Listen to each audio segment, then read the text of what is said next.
Hey everybody, welcome to the Waldock Way. I'm Jessica.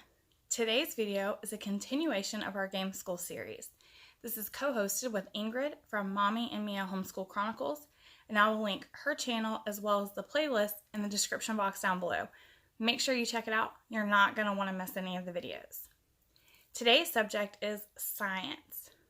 Like usual, I'm going to start with things that would fit in a stocking stuffer first. First up, we have Curious Space. Now this little thing is really awesome because it has 90 playing cards, but there's a ton of different ways you can play.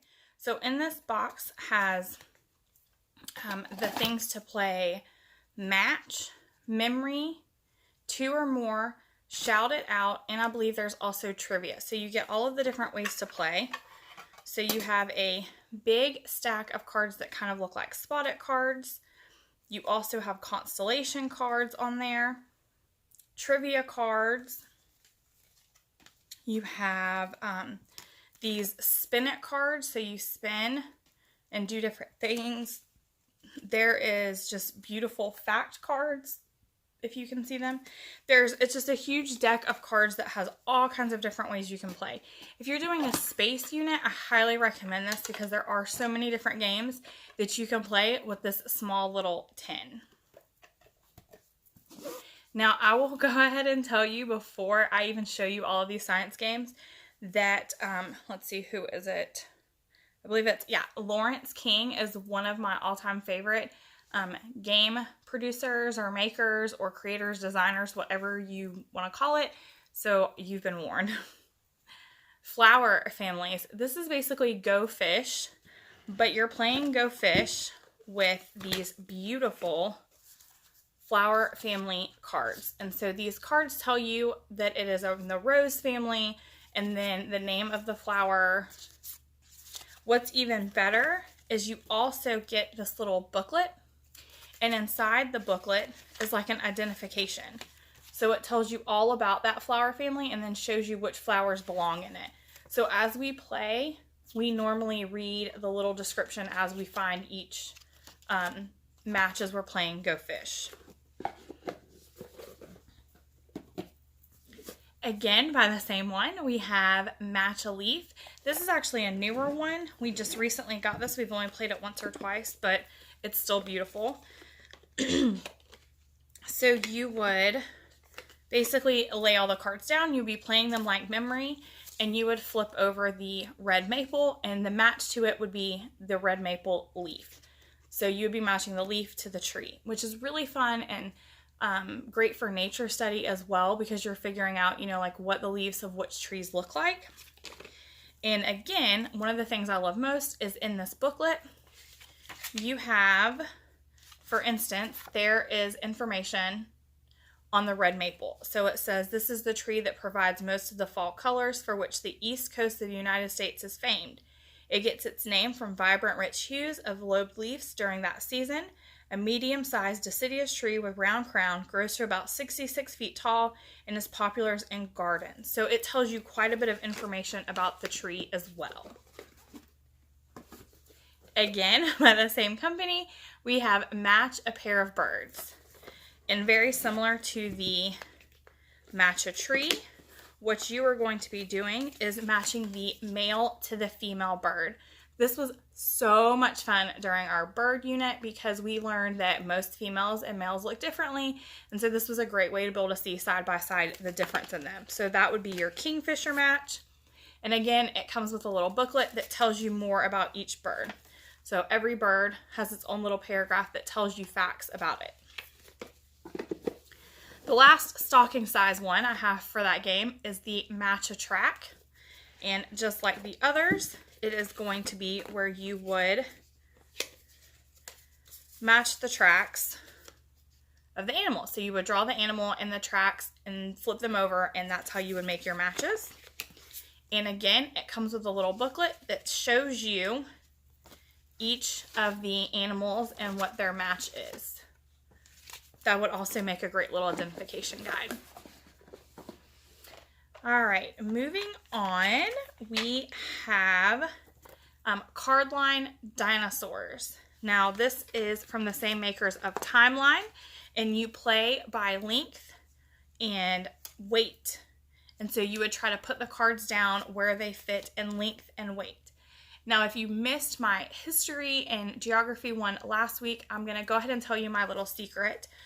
When we first get these cards, the way we play is war. So we pick the heaviest or the longest animal, and because it's a lot of cards, and for a 6-year-old who's not that great with like estimation yet, it's kind of hard to figure out where it would fit in. So we play war just to kind of get familiar. Whoever has the longest or the heaviest wins, and that's how we get familiar with the cards and how heavy they are and how long they are. Because I'll be honest, some of them even stumped and shocked me. So that is how we get familiar with these. But basically what it is you have all kinds of different prehistoric animals, and you are trying to fit them into the line of where they fit by either weight or length. You choose beforehand which way you're going to play. We also have the card line animals, which works the same way. The only difference in this is that you also have like lifespan. So you have all these beautiful animal cards, and you pick beforehand whether you're going to play by length, weight, or age span. And again, to get familiar with them, because there are quite a few cards, we play war. Another fun game is Chomp. It's by Game Right.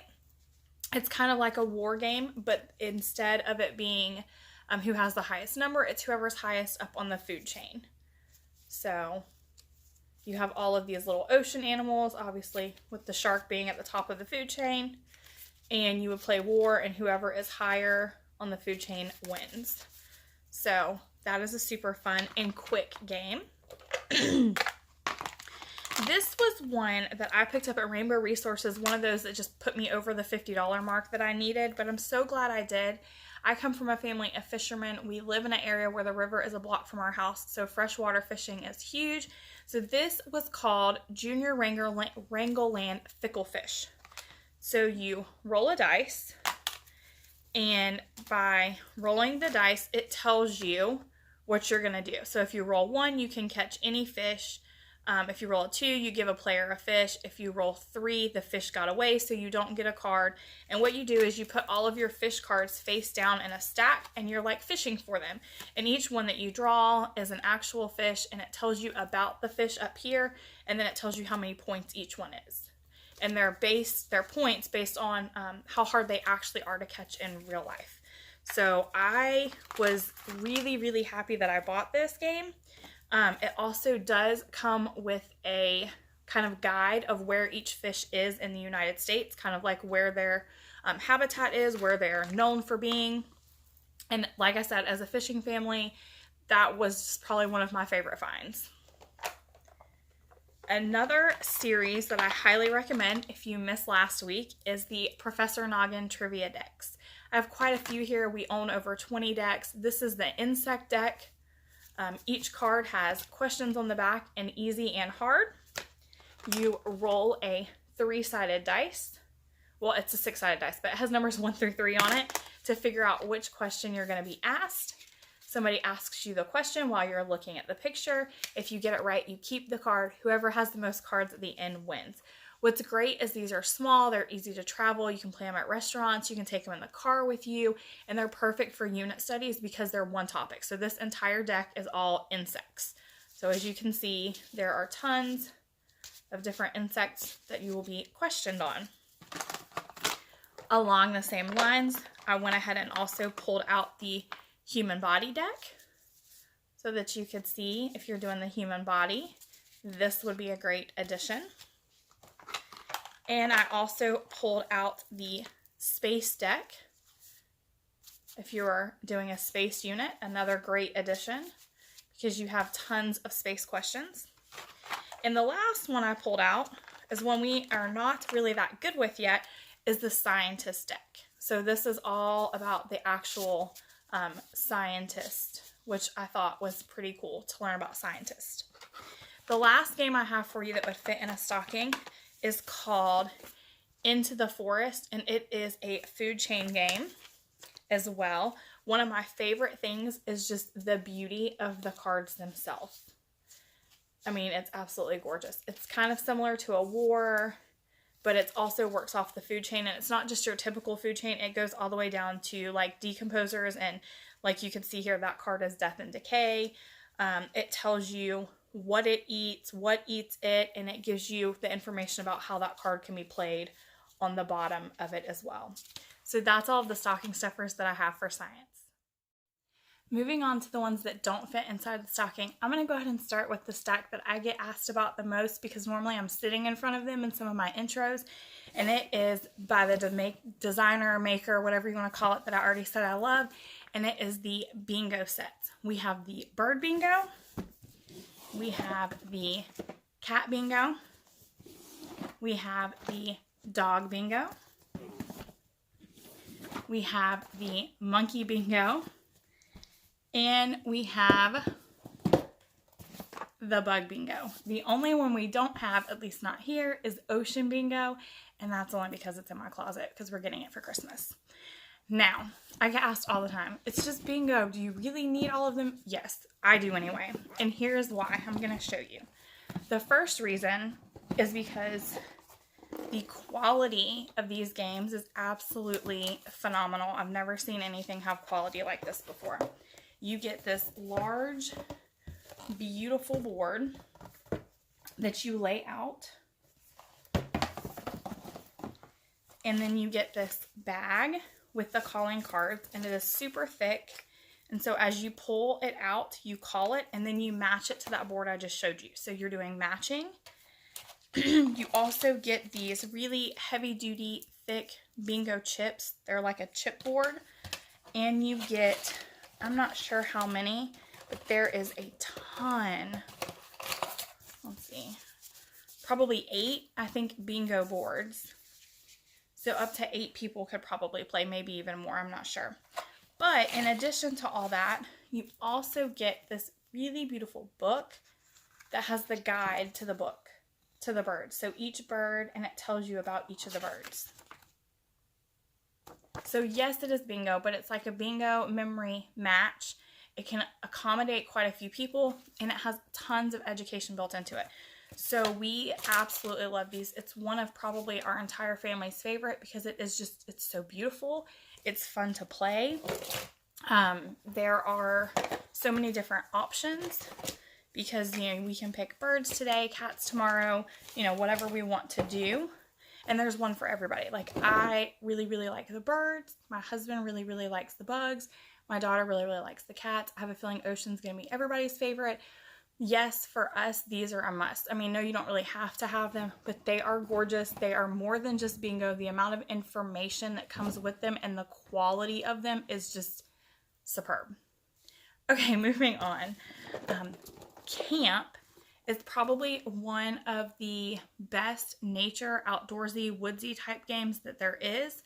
So you are moving around a camp-shaped board, and as you land on different spots, you get these cards, and the cards have different questions on them or fun facts depending on what you pull. So this is like fun fact: a place where birds are kept and raised is called an aviary.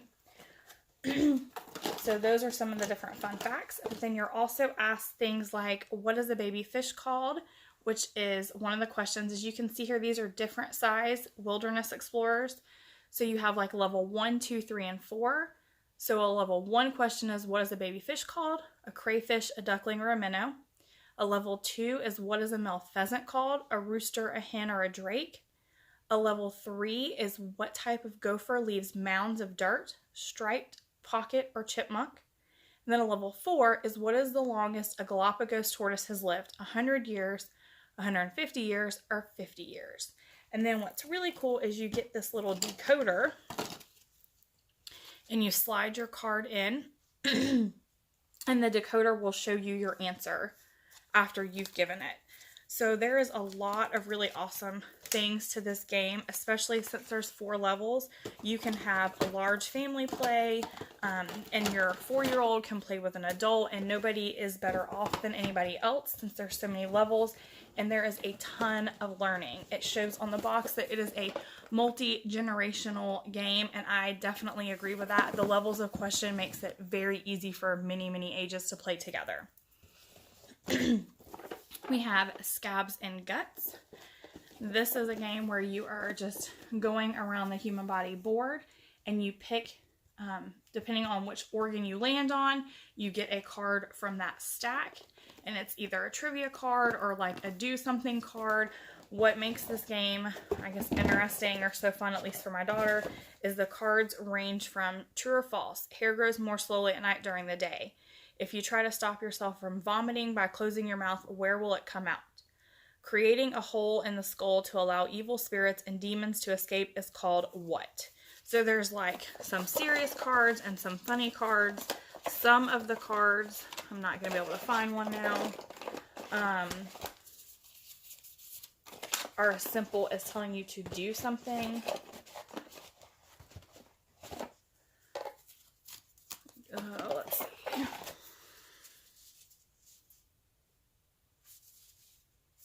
Well, I can't find one now, but some of them just tell you to do something like, as an example, so that you can see that, like, you can't hold your breath for so long, etc. By the same people, there is Bugs and Slugs. Again, you are moving around, and you have 2 different kinds of cards in this one. You either pull a question card, and the questions are like, what is the maximum speed a common snail can move?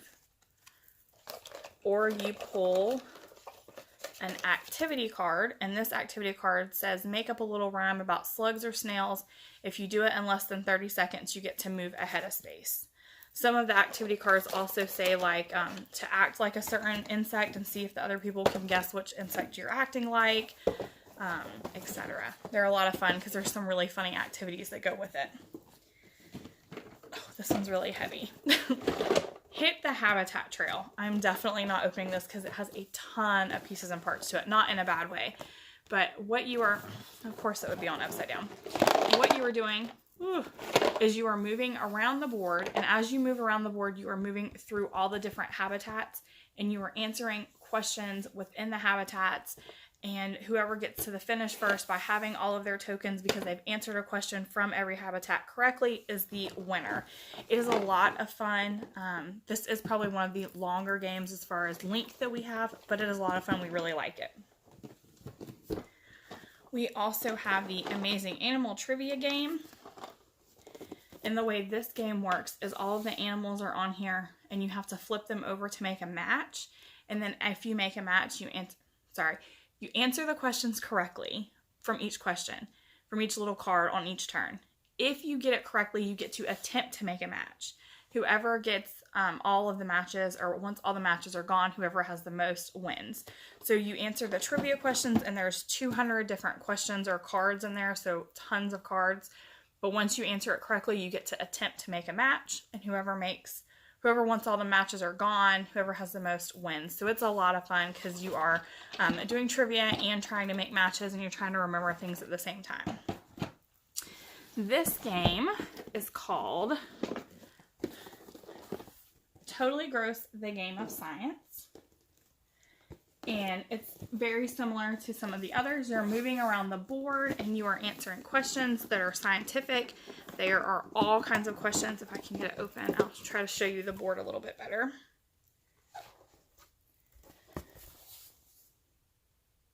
And you have a jar of slime. And each person gets a piece of slime. And as you answer things correctly, you stretch your slime out. Whoever gets their slime to 10 first wins. Some of the things are like true or false. Ladybugs make parachutes to glide through the air. Can you still eat chocolate that has turned gray? True or false, the bubonic plague was caused by fleas vomiting rat blood into people. And then you have activity cards or things that tell you what to do, and these are almost like experiments. Go outside or to a sink. You'll need about 3 tablespoons of baking soda, 3 tablespoons of water, and half a cup of vinegar. Put the baking soda into a glass and mix it with the water. What will happen when you add vinegar? Will it turn the glass of vinegar into a foamy erupting volcano, make the vinegar spin in a whirlpool, or make a loud groaning sound? And then it explains why that's going to happen. So you have like trivia and like experiment cards, which is really fun. Sometimes we'll just pull the experiment cards out to do an experiment. Okay, I have a few more games for you. The next two I have are kind of like, they are science, but they're more fun, logic kind of things. And it is Dr. Microbe, which this one is really, really fun. Each person gets their own little petri dish, and they also get these little cards, and you have all these little microbes, and you're trying to compete against each other to solve the puzzle on your card. So it's a scientific kind of play. It's logic, it's dexterity, you're racing against each other, but it's a science base. Along the same lines is Dr. Eureka.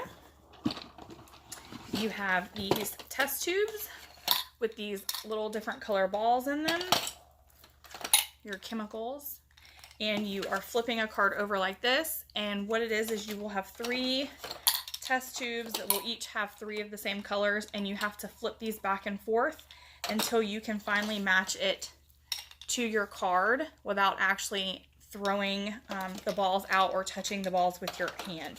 So again, it's more dexterity and logic, but it is scientific based because you're a scientist. So we will sometimes put on lab coats or our science glasses when we play.